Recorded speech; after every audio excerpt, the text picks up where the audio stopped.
एक और शर्मनाक वाकया पेश आया है। एक मुस्लिम बुजुर्ग और एक खातून का कत्ल कर दिया है यूपी के अंदर एक मॉब ने।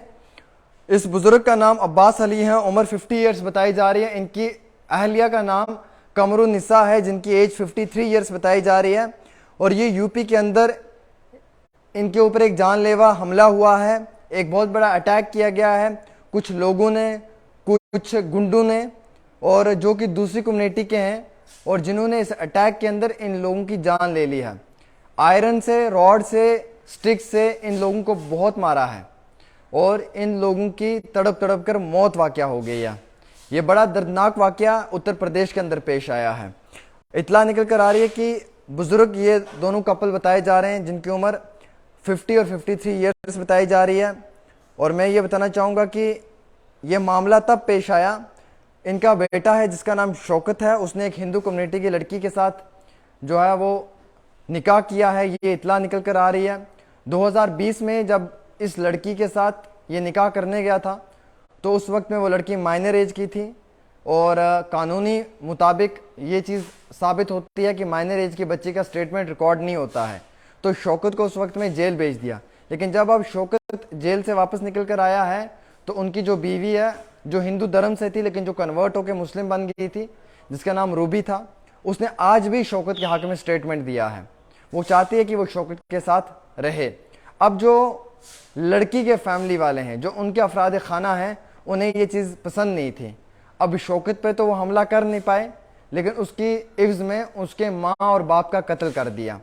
यानी कि जो शौकत के बुजुर्ग बाप हैं अब्बास अली, और उनकी जो माँ हैं कमरुन्निसा, जिनकी उम्र 53 ईयर्स है, उनका कत्ल किया गया है। और ये कत्ल आयरन रॉड से, स्टिक्स से किया है। और ये जिन लोगों ने कत्ल किया है वो दूसरे समुदाय के लोग हैं, दूसरी कम्युनिटी के हैं। इसमें 3 अक्यूज़्ड को गिरफ्तार किया है और अभी फ़िलहाल के तौर के ऊपर सर्च अभियान जो है वो जारी है इस चीज़ को लेकर कि कितने और लोग इसमें मुलव्वस हैं जिन लोगों ने यह हमला किया है।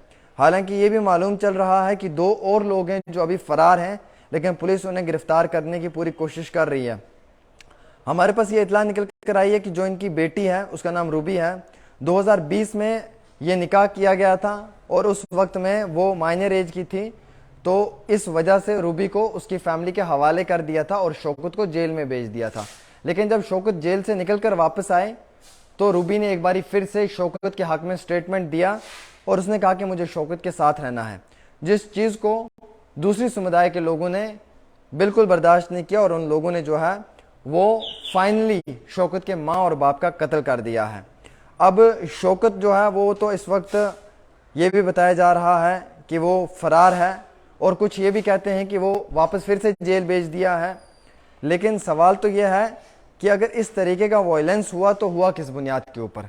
अगर शौकत की गलती है तो उसके माँ बाप ने क्या बिगाड़ा?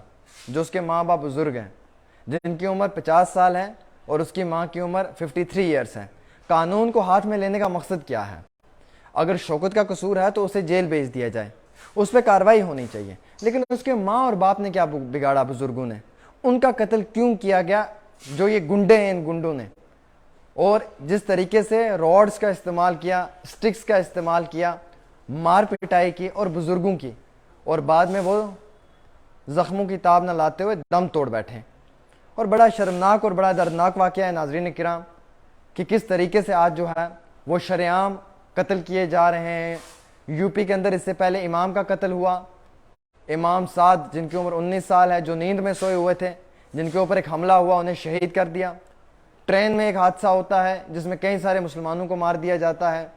अब जो है वो एक और कपल को मारा गया है और जिनकी उम्र 50 साल है, जो बुज़ुर्ग हैं, उनकी जो अहलिया है, जो उनकी शरीक हयात है, उनकी उम्र भी 53 ईयर्स है।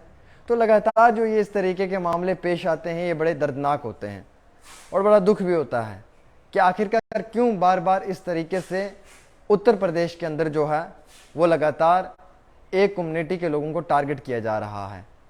अगर किसी इंसान की गलती है तो उसे सज़ा मिलनी चाहिए और कानून सज़ा दे भी रहा है। हमें देश के कानून पर भरोसा है, हमें इस कॉन्स्टिट्यूशन पर भरोसा है, हमें इस देश के लॉ पे भरोसा है और हमें मालूम है कि उन लोगों के खिलाफ सख्त कार्रवाई होती है जो भी गलत तरीके से किसी काम में मुलविस होता है। लेकिन खुदारा ये कौन सा इंसाफ है कि आप एक मजलूम इंसान को मार पिटाई के साथ उसको कत्ल कर देते हैं। ये कहाँ का इंसाफ है?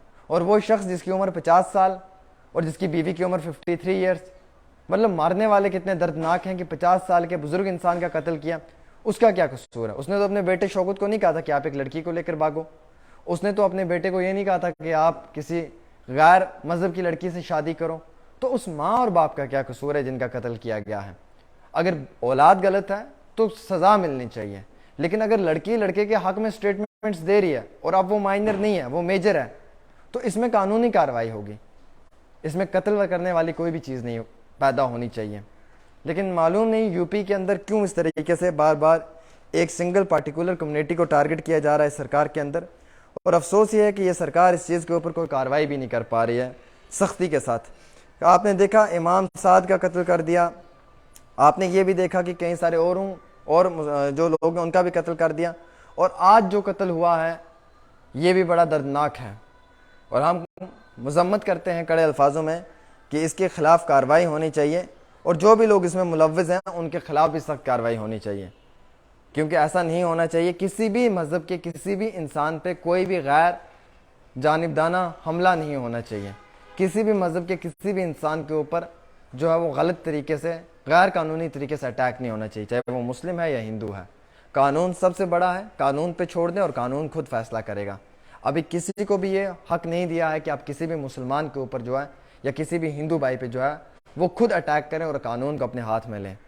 हम कड़े अल्फाजों में इसकी मजम्मत करते हैं, और यूपी की सरकार को चाहिए कि जो ये गुंडे थे जिन लोगों ने इस तरीके का हमला किया, इन पर सख्त कार्रवाई होनी चाहिए।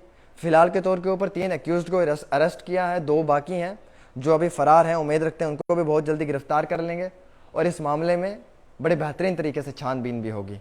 फिलहाल खास रिपोर्ट आमिर सुहेल के साथ।